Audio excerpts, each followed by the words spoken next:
One of my favorite memories happened about 10 years ago at my wedding reception. Josh and I had just finished our first dance when suddenly the clouds rolled in and opened up right above our dance floor. The majority of our wedding guests scattered, except for our closest friends and family. The DJ was playing that song, I Love It by Akana Pop, and we just danced in the rain. It was the perfect song for the perfect moment. I can still remember the smell of the rain, the looks on my friends' faces, and even now, just thinking about it makes me smile from ear to ear. It's like it was just yesterday. Do you have a memory like that? The birth of my child.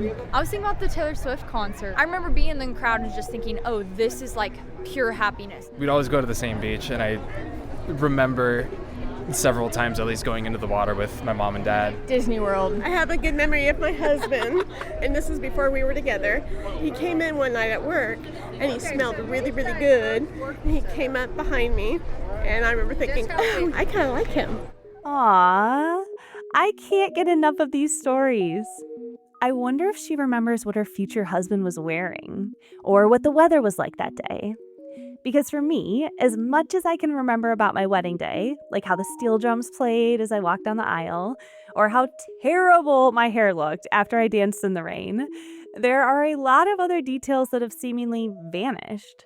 In fact, it kind of feels like there are certain types of things that our brains just decide to ignore.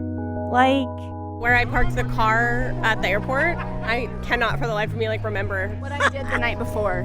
Where I was going, where my keys were, what I was eating, so many things lately. I'm really good with numbers, but horrible with names. I feel like for me, a lot of my memories are tied to emotions.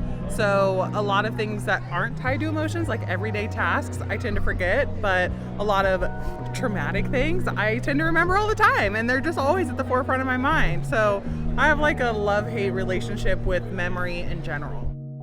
I get it. There is so much happening inside our brains. This complex organ processes every moment of every day. And we seem to either connect with it and it sticks, aka we form a memory, or the information gently slips away and it's lost forever. Think about it. Would you really want to remember everything? Ooh, that's tough. I say no. Absolutely not. Wow, that would be an incredible thing. I would say yes. I would want to, yeah. No. Not me. Would you? From the Stowers Institute for Medical Research and KCUR studios in Kansas City, this is Seeking a Scientist, a podcast where science fiction meets reality. I'm Dr. Kate Bieberdorf, aka Kate the Chemist. And in this episode, we're cracking the code of memory. I give consent to sever my memories. What even is it? I don't remember anything. And how does it work? You don't remember me at all? No. We've talked a bunch of times. I'm sure we have, yeah. Is there a way to strengthen our minds? And what are the best techniques for memorizing new information? The first thing you should know about memory is that time is an important factor. Let's say someone accidentally bumps into you on the subway in New York City. If you text your bestie right away to tell her about the incident, you're using short-term memory. 20 minutes later, if you tell your coworker about it, you're using long-term memory. If you are still somehow telling the story several decades later, that's a remote memory. But for simplicity today, I'm going to use the phrase long-term when talking about anything longer than a few minutes. To dive a bit deeper into these memory classifications, please allow me to reintroduce Dr. Kausik C., a developmental neuroscientist from the Stowers Institute for Medical Research, who you might remember from our 15th episode, Feeling Stressed? Here's What's Actually Happening. Pleasure meeting you, Kat. If you recall, he helped us find the connection between stress and memory. The other way we define memory is in terms of its content. What is this memory is about? Declarative memories are our conscious memories. These are the things that you might need to think about. Like if I asked you, who is the first woman to win a Nobel Prize? You could use a declarative memory to identify the answer, Marie Curie. Non-declarative memories are unconscious memories. They would allow you to unbutton your shirt without thinking about the specific movements of your fingers. This is your procedural memory, your muscle memory. It's what we use when we throw a ball, type on the keyboard, and learn a new instrument. There are a few other types of non-declarative memories, including priming, where a previous memory affects your interaction with a current item. Like when you buy that bag you keep seeing all over social media. Or classical conditioning, where we pair two stimuli, like how Pavlov trained his dogs to salivate at the sound of a bell. These non-declarative memories help you develop your skills and habits. So in short, and to just kind of sum up these big concepts, knowing how is non-declarative, and knowing that is declarative. And within the declarative memory, facts, we call that semantic, but facts with emotion, other thing, we call them episodic. Semantic and episodic memories are both categorized as types of long-term memories. Semantic memories are facts that you know, like when the U.S. signed the Declaration of Independence or what primary colors are. But you likely don't remember when or how you learned them. Episodic memories come from the unique moments we each have in our lives, like taking your son to watch the GOAT, Lionel Messi, play a soccer game. We had a fantastic time, and I think we will both remember this event for the rest of our life. So it happened in April 14th of 2024, so that's a fact I'll remember. But at the same time, this memory has a lot of emotional component for me, my son. And these emotional components are also going to be part of our memory, that we can do a time travel, we can recall a fact, but at the same time, the experience of that fact. So a combination of those two things, what we will define an episodic memory. Being able to recall when and where are the key components of episodic memory. And talking to Kausik about this made me wonder, are humans the only species capable of doing this? So I reached out to Dr. Elizabeth Kensinger, a professor of psychology and neuroscience at Boston College, and the author of many books about memory, including Why We Forget and How to Remember Better, and I asked her about it. There's been a lot of work that has been done in different species of birds because of the way that they need to cache food and then to return to different sites. If a long period of time has passed, birds will go back to look for their hidden nuts, but will not waste any time searching for their presumably now rotten worms or berries. Crows in particular are really good at connecting when and where. A study out of the University of Washington demonstrated that these unique birds can recognize and remember human faces, especially if they've been wronged by that human. So, all this to say, making and retrieving memories is an experience that a number of animals share. But how exactly does it work? For me to remember the question that you just asked me, that's a different set of brain processes than for me to be recounting something that happened when I was in high school, right? Those are very different distances in time, and they actually rely on different memory processes. As one might expect, most of our long-term memories start off as short-term memories. Typically, we process new information and store it as a short-term memory for a maximum of 30 seconds. But if we want to retain this info for longer periods of time, we use something called our working memory.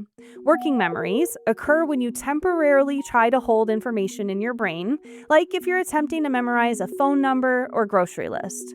For example, do your best to memorize this famous number sequence from the show Lost. Are you ready? Okay. 4, 8, 15, 16, 23, 42. Okay, your turn. Repeat it back to me.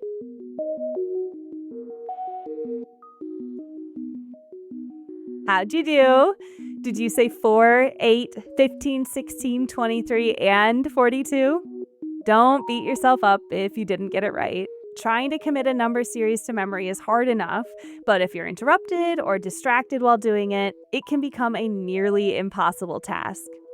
That's because short-term memories are stored temporarily in our brains, and we typically need some sort of association to help us retain the number sequence correctly. What if I told you there were 4 8th graders with the ages 15, 16, 23, and 42? Would this shocking information help you remember the numbers? Another option could be to try to activate a sensory memory, or the memory of taste, touch, sight, sound, or smell. If these 4 8th graders smelled bad or were singing a particular song, you might be able to use that association to remember the order of the numbers. The theory goes, the more time you give your brain to notice the taste or the touch of something, the more likely you are to turn a sensory memory into a working memory, and eventually a long-term memory. By and large, if you want to form a memory, you want to be getting it into your working memory, which means paying attention to it, thinking about it. So listen closely to this next part, because these are Elizabeth's tips for forming better memories. I talk about it as the mnemonic of doing 4 things, where the FOUR stand for focus attention, organize the content, understand the content, and then relate the content to something meaningful to you and rehearse the content. So I think doing those sorts of things is what helps you to create that memory. So making sure that you actually know, why did the teacher put this content on the slides? Why is it that we're talking about the information in this order, right? If you don't understand that, you're just trying to put gibberish into memory, and that's really hard to do. So it's kind of that difference of, maybe how much neatly folded laundry fits in a drawer, which is much more than if you're just trying to haphazardly shove it into the drawer unfolded, right? So that organizing and understanding is folding the content so it's neatly organized and can be stored. The brain is a fascinating organ that has several important sections to help us with our memories. But the big key player is the hippocampus. This section of your brain is named after its shape, a seahorse. Let's talk about your work with HM. So that is where we've learned, colloquial we as a scientist, you learned a lot about the hippocampus and how memories actually work.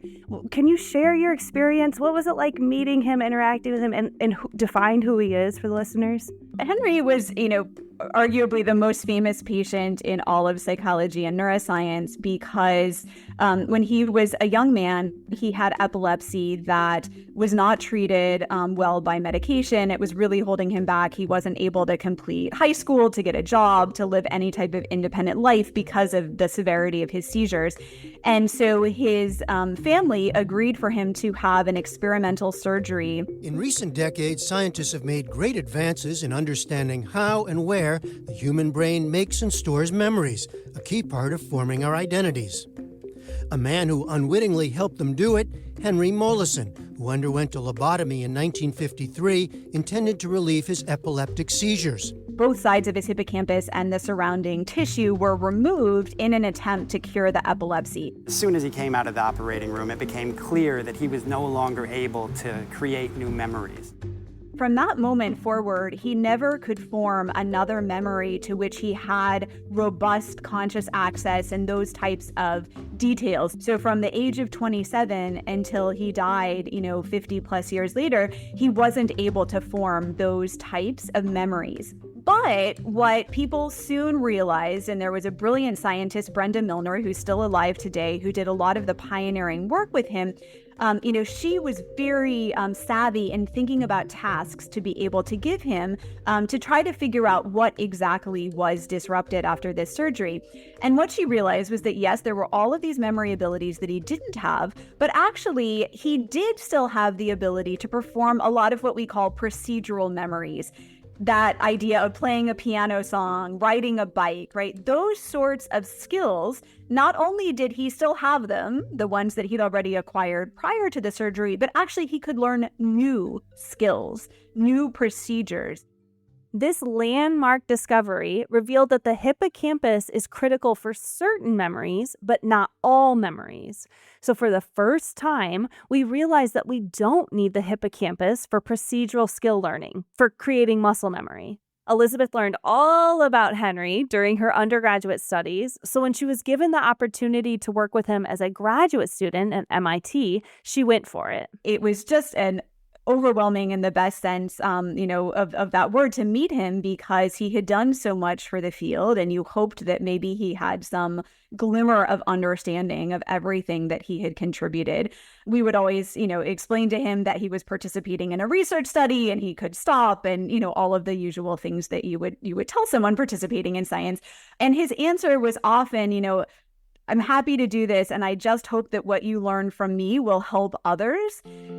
And it just gave me a lot of hope that, again, in that kind of unconscious way, right, that over the years he had been told enough times that what he was doing really mattered and was making a difference. And that, my hope at least is that he was able to internalize a little bit of that. One of the things Elizabeth really wanted to know was if Henry could learn new semantic information. So they did a study where they paired random names from the phone book with celebrities who had become famous after Henry's surgery. And then they had him pick between the two names. Interestingly enough, the majority of the time, Henry would pick the famous person. And every once in a while, he could share something about them too. So, he knew that John Glenn had gone into space. There hadn't been space travel at the time of his surgery. This was remarkable. He knew that Liza Minnelli was a singer and a dancer. He knew that Julie Andrews was a singer. There were just these remarkable facts that he was able to generate. Somehow, Henry had learned about events that had happened after the time of his surgery. He was making memories, but how? Well, for a healthy person, one with a fully functioning hippocampus, the memory process has three main phases to it. First, encoding, then consolidation and storage, and finally, retrieval. The first step is to connect new information to something you already know, like if you learn that the word science is Wissenschaft in German. When this happens, neurons form connections within the brain, kind of like a trail, to connect the two words. Every time you say Wissenschaft and think science, you strengthen the connection between the neurons. This is the encoding part of memory. Next up, consolidation and storage. When we fall asleep at the end of a long day, Elizabeth says our brain goes through our memories from the day and decides which ones to preserve. We know that there is something really important about getting the right sequence of sleep. So usually the first half of the night has a lot of slow wave sleep, what we often colloquially call deep sleep. That's really in the first half of the night. The second half of the night has a lot more rapid eye movement sleep. That's what we associate with the kind of bizarre imagery of dreams and nonsensical adventures that we go on. That's really that second half of the night, rapid eye movement sleep. But we know that for memory, there's something about having that sequence that's actually quite important, where it seems like that slow wave sleep phase is helping with that consolidation, with that stabilization of memories. But then in the rapid eye movement sleep, it's actually helping us make new connections between those memories that have been stabilized. And there's even an idea, and this is hard to test, but an idea that maybe the dreams we have are kind of the incidental effect of trying out those new connections that, as you put together your middle school friend with the vacation you took to Europe, and now suddenly you're all in this environment, or maybe instead you're going to Mars or who knows what, right? But that may actually be the consequence of the brain kind of playing around with these new connections. And most of the time it's just nonsense. But sometimes you actually stumble onto a connection and you're like, you know what, like this thing that happened 10 years ago, it's actually relevant to me figuring out how to solve a problem I'm going through today, right? And so it may be through making some of those memory links that we have some of the benefits we've all experienced with sleep, where we wake up with a new idea about how to solve a problem, or just feeling better regulated about something stressful or emotional that we were going through, but that may really be coming from those memory links. So there's a lot we don't know, but I think a lot that's super exciting about what sleep is doing for us. If you're counting, that's now 3 experts from our last 2 episodes that have harped about the importance of sleep. Are you convinced yet? But don't go take that nap just yet, because after the break, we're looking into the last step of the process, memory retrieval.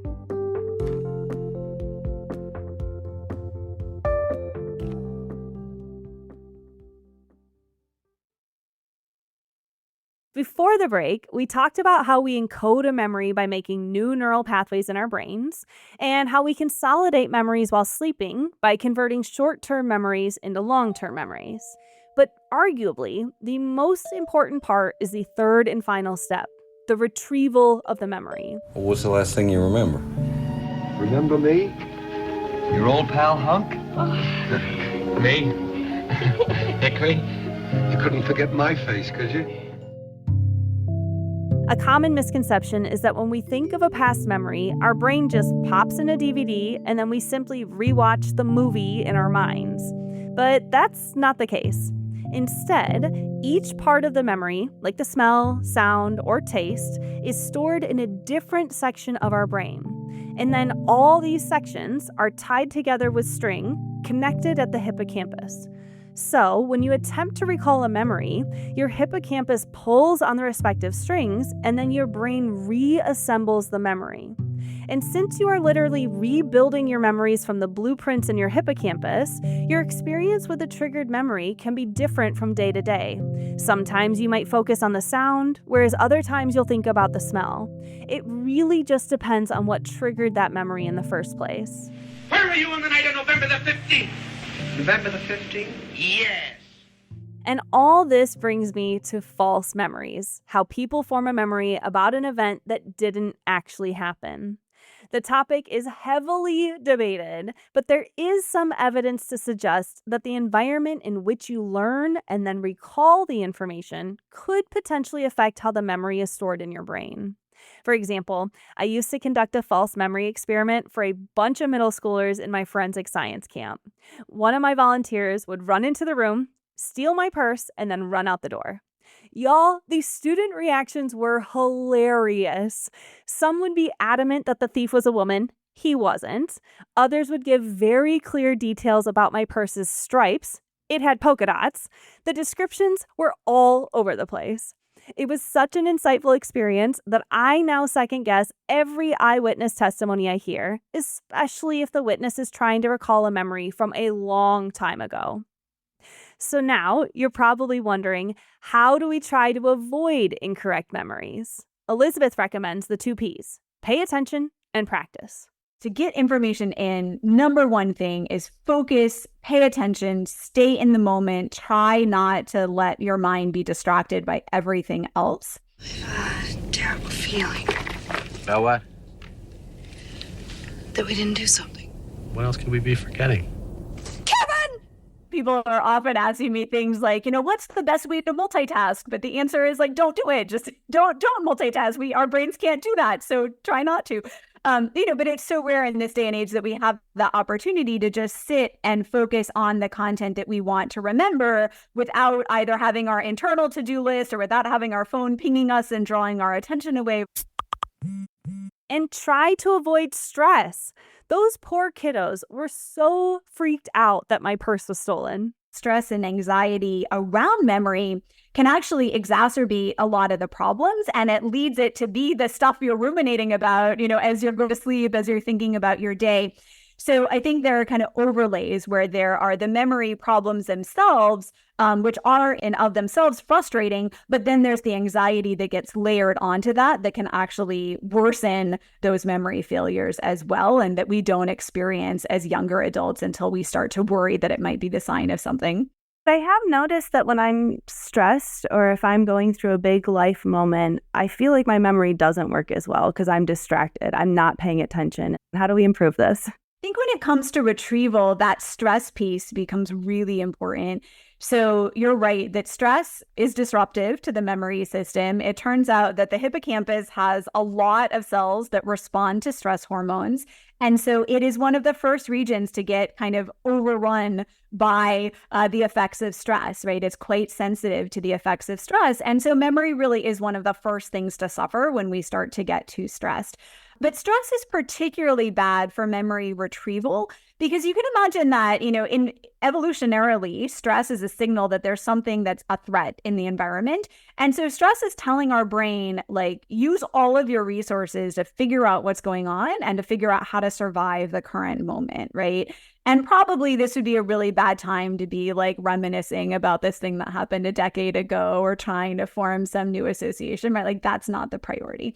And so because of that, when we're under stress, we really shift into an encoding mode and out of a retrieval mode. On the other hand, sometimes stress can be harnessed into a good thing, especially in the classroom. I'm a big fan of William James's theory of emotional memory, which basically states that if you have an emotional response to something, you're more likely to form a memory.